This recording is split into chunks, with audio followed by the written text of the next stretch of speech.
A very good evening and welcome to 2023. Happy New Year to you. I hope this coming year brings you everything you've dreamed of and health, wealth and happiness. Fingers crossed it's going to be an absolutely brilliant year for all of us. Hello, it's Brett. And it's time for yet another episode of Brett's Old-Time Radio Show. Here on a Sunday today, it's the 1st of January 2023. And it's great to have you here. Been a busy day, really. I've just been pottering around today and we've been getting all the boxes and things ready for when the Christmas decorations go down. So we've just been having a bit of a tidy round today and all busy. Right, welcome to another episode of Brett's Old-Time Radio Show. Welcome to my home in beautiful Lyme Bay, where this is a brand new January day, and I'm looking out across the bay with just a lot of positivity. Just got a good feeling about 2023. Hopefully, it'll be brilliant, but let's wait and see. We'll wait and see what happens. A huge thank you for joining me once again for our regular late-night visit to the dusty studio archives of old-time radio shows, right here at my home on the south coast of the United Kingdom. Don't forget, of course, I do have an Instagram page and a YouTube channel, both called Brett's Old-Time Radio Show. I've also got a Facebook page, so please go and check that out because I'm very few and far between with my members at the moment. So it'd be great if you could follow me and maybe put a little like on there. That would be great. And comment, of course, that'd be even better. Feel free to send me some feedback on this show and any of the others if you get a minute. brett@tourdate.co.uk. It's time to check in on the Saints with an episode called The Case of the Unhappy Homicide. Well, they kind of would be unhappy, really, I guess. The Adventures of the Saint, starring Vincent Price. The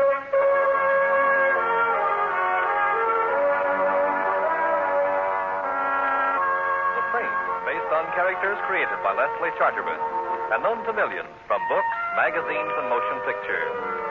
The Robin Hood of modern crime now comes to radio, starring Hollywood's brilliant and talented actor Vincent Price as the Saint. Waiter. Yes, monsieur. Waiter, will you tell the chef of this unhappy restaurant that he'd make a better shoemaker? Monsieur, shoemaker? Look at this miserable concoction. It's called a salad. But, monsieur... Don't but me. But, monsieur, I have something to tell you. Yes? Someone is waiting for you at another table. Well, get back to him at once. Warn him against eating anything in this establishment. Tell him his life is in danger. Mr. Templar, there is something strange about the gentleman. I think he has a gun in his pocket. Aha. More severe critic of food than I am. Well, tell the chef he'd better flee for his life. Oh, do you wish to see him? The chef? No, he'll have to look out for himself. Not the chef, monsieur. The little man. He is little, isn't he? Yes, sir, but... Desperate air about it. Well, I'll go see him. How do you do? You wish to see me? Mr. Templar, my name is Potts. How do you do? I need help. I'm the senior partner of Potts & Carter, Jewelers Extraordinary. Extraordinary. Earlier this evening, Mr. Carter was killed. Oh, too bad. Mr. Templar, it wasn't an accident. Oh? He was murdered. Oh, I see. And the police are picking you for Queen of the May. And you want me to prove you didn't murder Carter? Oh, no, Mr. Templar. No? No. I want you to prove I did.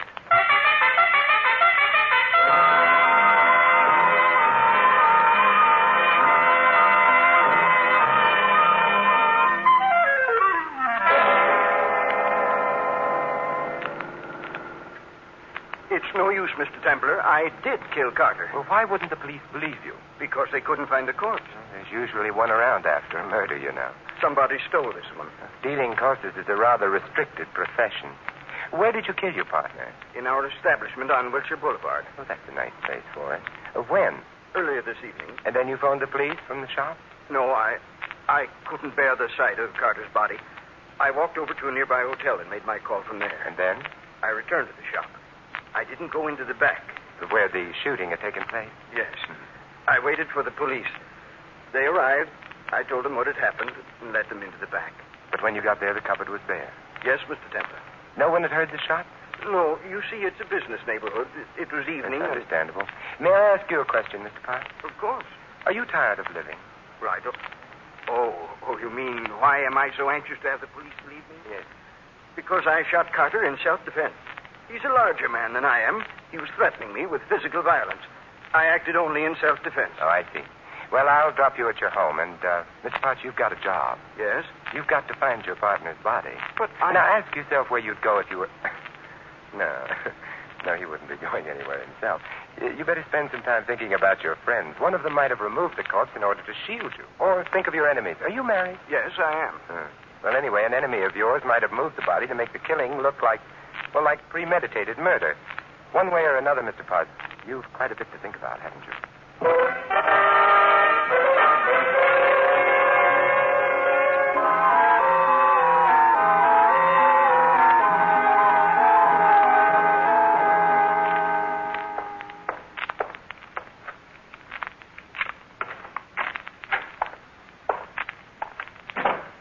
Templar? Oh, well, my living room furniture is sprouting. Or are you, I'm Carter. Carter. Carter? Yes. Of Potts and Carter? Of Potts and Carter. Oh, one of us is in a bad way. Either you're dead or I'm crazy. I can assure you I'm not dead. Oh, very well. I'll see a psychiatrist in the morning. Tonight I'm sleepy. What did Potts want with you? Well, you've been haunting me, haven't you? I've been following Potts. What did he want? Oh, nothing really. He merely wanted to assure me that he'd killed you. He what? Killed you, shot you to amplify an already unbelievable remark. He said that? He must be insane. Well, eccentric, anyway. Mr. Carter, the situation is rather bizarre. A man confesses to a murder. The police do not believe him. He comes to me and asks me to prove him a murderer. I leave him and find myself confronting the man he claims to have murdered. It doesn't make sense. No, perhaps it's not intended to. What do you mean? I suggest you go to the police, identify yourself to them, and ask complete protection for yourself. I don't need any protection. Potts wouldn't harm a fly. Yeah, but you're not a fly. My dear fellow, the possibility of Potts really doing me harm is something I can't take seriously. Why not go to the police anyway? I couldn't without exposing Potts to ridicule and... Your solicitude for your partner is rather touching, especially since he accused you of being a thief, of stealing from the firm, to be precise. He said that? Yes. Then I have something to think about. You've something to fear. Nonsense. No. Now, a man has already confessed to your murder, and you're still alive. His confession may have been moonstruck madness, or it may have been prophecy. Good night, Mr. Carter.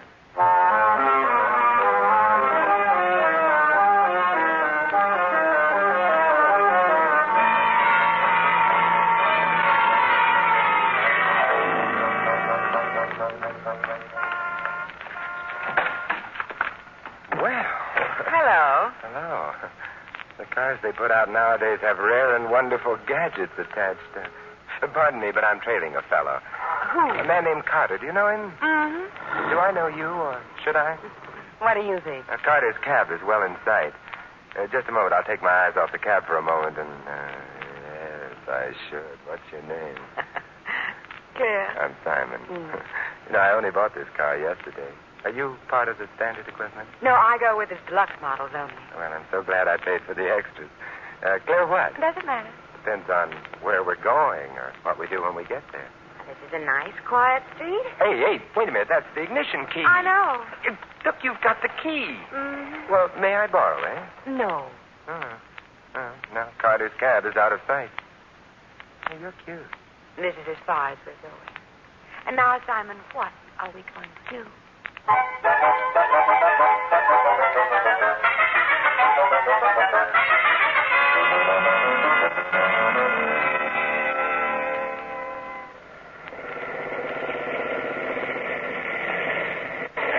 I beg your pardon. Oh, hello, officer. Now, this may be a residential neighborhood, but... Is it? It is. But that doesn't mean you should play house here. Well, we weren't exactly playing house, officer. I was trying to persuade the lady to return my ignition key to me. Is that a fact? Lady, give him back his ignition key. All right, officer. Here you are, Simon. Well, thank you. Now, you take that ignition key and stick it in the lock. Uh-huh. That's right. Now you turn it. Oh, you're doing very nicely. Now you push the little button over there. This one? Yeah. Oh, charming. Now you shift the gear at the first. You release the handbrake. Now, you're a bright boy. The next time you go out with a girl, make sure your ignition key isn't showing. Now step on the gas and get the heck out of here.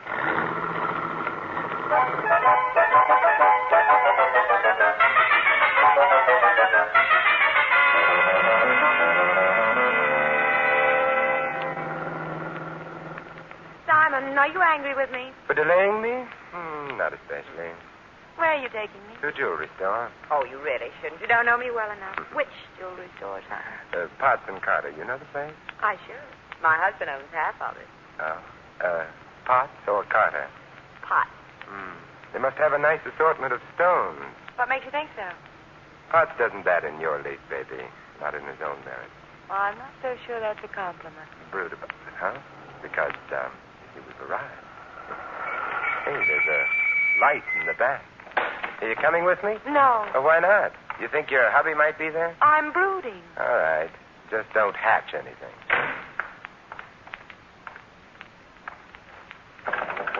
Who's there? Open the door. Who? Okay. Templar. Now, how right you are, Mr. Carter. What do you want? Let's go inside. I said inside. Well, come in. But I know. You weren't expecting company. The house is a mess. what made you think I'd be here? I wasn't sure, but it was a possibility, so I came. Now that you're here, I'd like to take a look in that back room where the light is. where the light... And I rather suspect the vault. Templar, I don't have to stand for this. No, but I've got a feeling you're going to. Let's get on with it, shall we? I was checking stock. Well, let's both check. Wait a minute. You mightn't understand. Give me a chance to first, huh?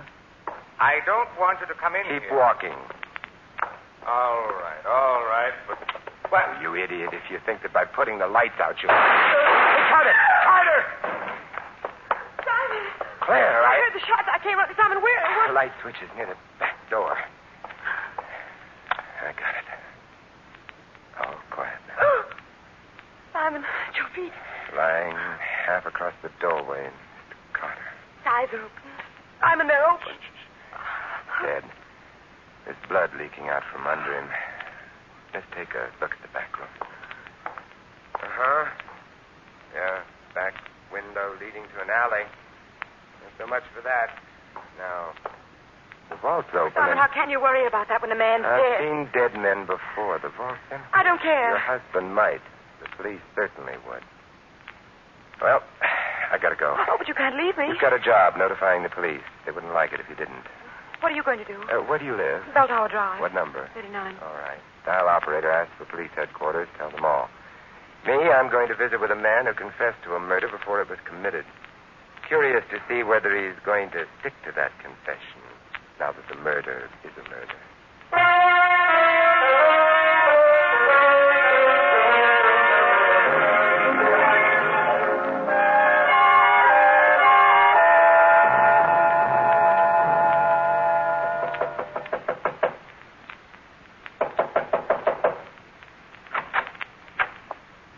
I want to see Mr. Potts.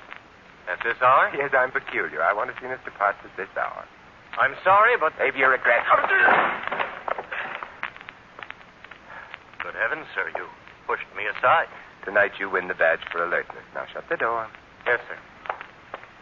Where's Potts? I refuse to... You're not the usual butler. You're young, big, and you look as if you've got muscles. Yet you let me push you aside as if you were a doddering old man. Why? My father was a butler before me, sir, and his father before him. We're accustomed to dealing with gentlemen, sir. Must be quite a come-down talking to me. Where's Potts? He's not at home, sir. You sure? Quite, sir. Let's go look for him as though we didn't know he was out. But I assure you, Don't. sir, that he... Show me.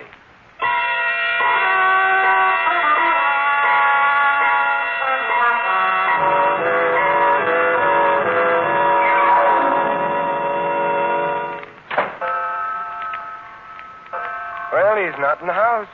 No, sir. Oh, don't look so smug. Mrs. Potts isn't in the house either. You knew that, sir, before you looked. Tell me, how does she feel about her husband? I beg your pardon. All right. You've given me the proper outraged response. What's your name?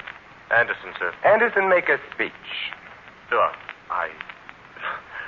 Well, my father And was... his father before him. And I'll bet you they all knew exactly what cooked with the master and mistress. So do you. What cooked? Well, Mr. Potts is a very fine man. Mrs. Potts is a Very fine woman, and you take the high road, and I'll take the low road. Hey, company's coming. I will take the low road. Butler, who am I? I don't know, sir. Good. Then tell the police all about me when they arrive. And they'll be here soon. It'll give them something to think about besides Mrs. Potts. And, Anderson, Yes, sir? You think about something besides Mrs. Potts, too. Something like murder,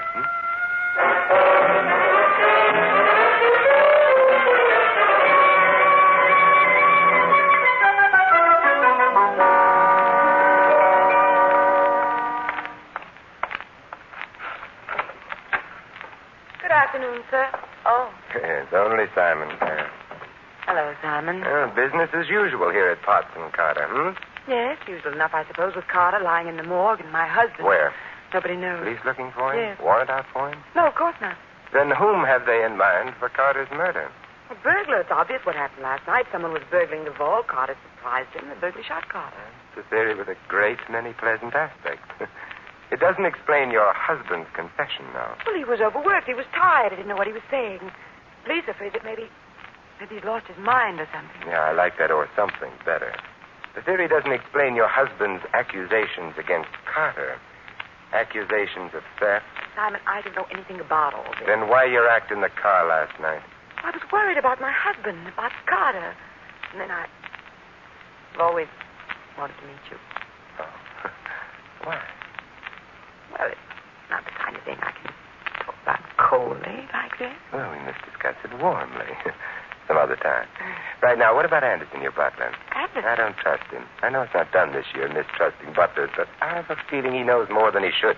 More than he should about what? Why don't you find out? What? How could I? By discussing things with him, warmly. I'm not so sure I like that. I'm not making friends today, just influencing people. I can't imagine what Anderson would or wouldn't know. Stimulate your imagination by going out to the house now and working on him. You really think it's important? Very important. Now run along. Well, all right, but for sure. I'll lock up. You go on. Will I see you later? I'll be at home, stirring up the furnace. Simon, you don't have to have a furnace to be warm.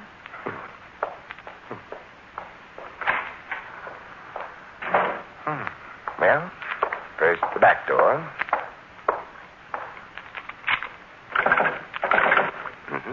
Locked. And now the front door.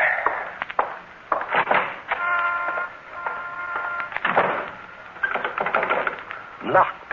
Now? Hey. Yes? Hey, Sal. Yes? That's your heap over there? Yes, it is. Better take a I cab. like my heat. Now, don't look now, but some low characters let the air out a couple of your tires. Oh. Well, then suppose we go for a ride in your cab. 39 Bell Tower Drive. Okay. Say, did you happen to notice the happy prankster who deflated my tires? Sure, I noticed her. Why not? I'm underrated. Oh, well, why didn't you stop her?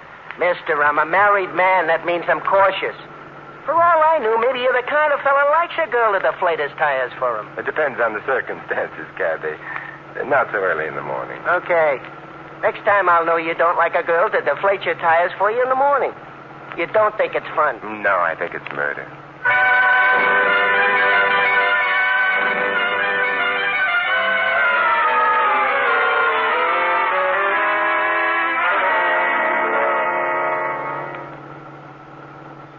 Bell Tower Drive up ahead. Okay, pull over here. Okay.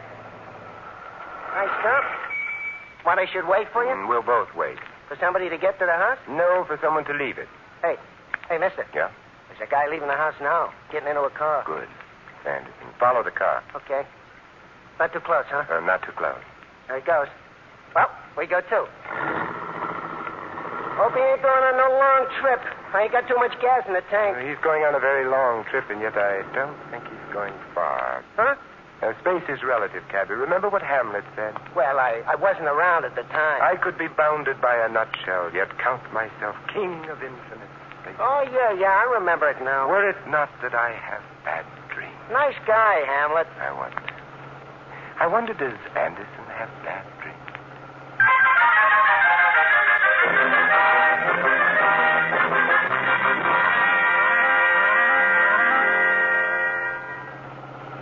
Getting dark. I don't like these hills when it starts getting dark. They're barren. Yeah, and they're steep.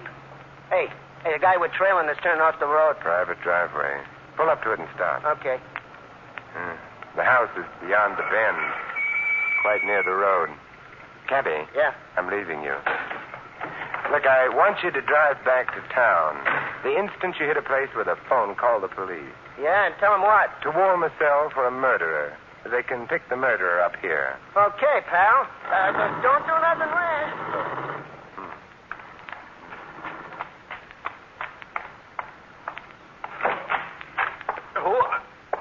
Oh, hello, Anderson. Fancy finding me here, Templar. Mr. Templar, whatever would your grandfather say? What do you want? I'm admiring the country home of the Potts. By the way, where is Mr. Potts? I don't know. Oh, who's that, a sick friend? Stay away from that door. Nonsense. It looks like a charming door. Works, too. Oh. Mr. Potts, tied and gagged. I told you to stay away I from don't accept advice graciously, nor do I care for large with lantern jaws. But lantern jaws are handy to hit. Now for you, Mr. Potts. We'll get the gag out of your mouth. There. You feel better? Oh, don't rush it. Your hands. Nice stuff. Shh, quiet. Look out behind you.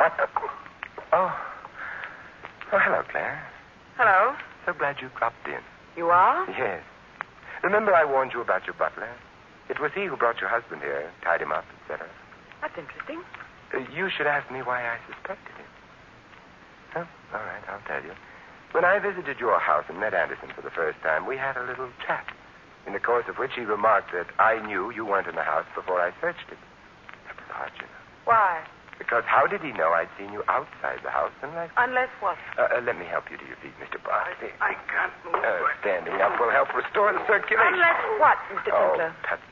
So formal, Mr. Templar. Unless, Claire, you told him. Oh, why should I have told him that? Obviously, because you and he were in on this little plot together. Plot? To kill Carter and frame your husband for the murder. Thus you would inherit the business. And the butler. You're charming, Simon, but fantastically wrong. You're implying Anderson killed Carter. No. He'll go to the gas chamber as accessory. To whom? To you.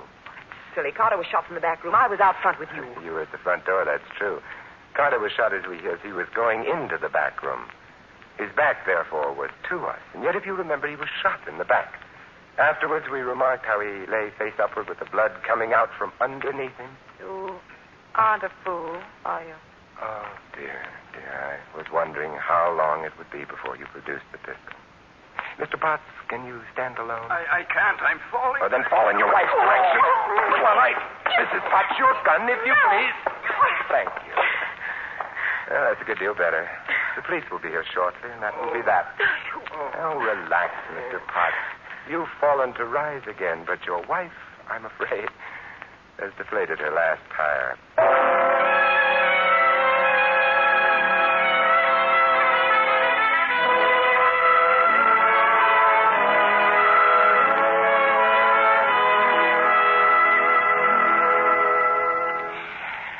Here you are, Mr. Potts, in good health. Mr. Templar, how could I have killed Carter and not killed him? Simplicity itself, Mr. Potts. Your gun had been carefully loaded with blanks. Carter pretended to be dead. But why should he have done that? Your wife must have persuaded him that by doing that he would escape going to jail for theft. She'd have a hold over you. She's not a very nice woman, is she? No. With Carter murdered, she was preparing to have you disappear permanently. It would seem to the police that you'd killed Carter and fled to the country. I can't thank you. Don't bother. It was fun. But in the future, Mr. Potts, before you confess to murdering anyone, be sure you murder him.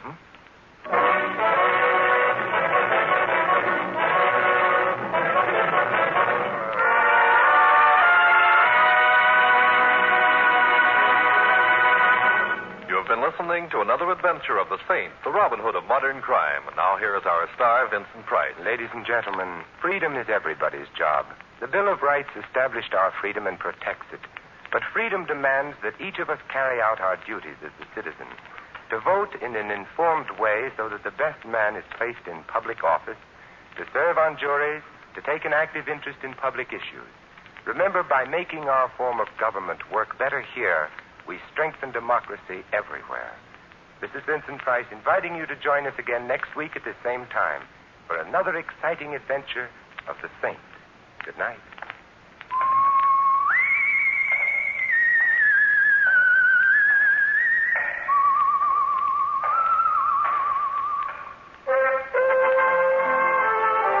Tonight's script of the Saint is written by Louis Vittes. Our cast included Betty Lou Gerson, Stanley Farrar, Ted Osborne, Larry Dobkin, and Tom Brown. The music was composed and conducted by Harry Zimmerman. The Saint, based on characters created by Leslie Charteris, is a James L. Safier production and is directed by Thomas A. McAvity. Vincent Price is soon to be seen in Robert Lippard's production of The Baron of Arizona. All you Saint fans will be glad to know that the Saint comic books are on sale at all newsstands. Your announcer, Merrill Rudd. This is the Mutual Broadcasting System. Welcome back. Hope you enjoyed our latest episode of The Saint. Don't forget, we'll be back tomorrow with the brilliant Tony Hancock for Hancock's Half Hour. That's going to be going live at 5 p.m. GMT. You can email me, brett@tourdate.co.uk. I'd love to know your thoughts on the show. Thank you for listening. I'll be with you 7 days a week, each and every week, and I'll see you next time on Brett's Old Time Radio Show. Love you. Bye.